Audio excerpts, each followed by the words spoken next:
Ada bukti ke Tuan Wah bayar pempasan dan sebagainya dengan takaful harian kematian ni?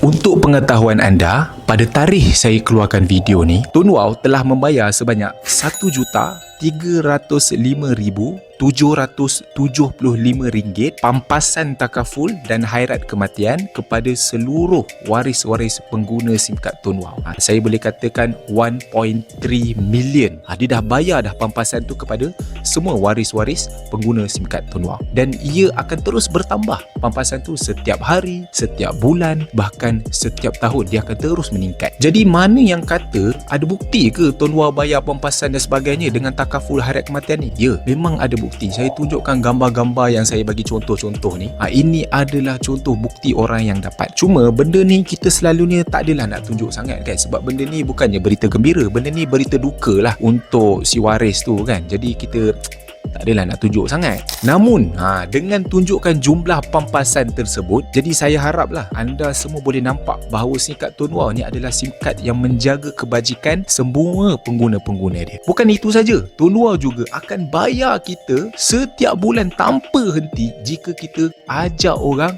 gunakan SIM kad ni. Kita perkenalkan SIM kad ni kepada orang lain, kita akan dibayar tanpa henti oleh Tuan Wah. Tak ada KPI, tak ada cas tambahan, tak ada syarat-syarat yang menyusahkan, bahkan income yang kita dapat tu boleh diwariskan guys. Jadi kalau korang mencari SIM kad kan untuk nak bahagi SIM kad ni kepada anak ke, isteri ke, staff ke, ataupun nak buat untuk CCTV ke, handphone kedua ke, dapatkanlah SIM kad Tuan Wah kan. Dapatkan satu, memang berbaloi.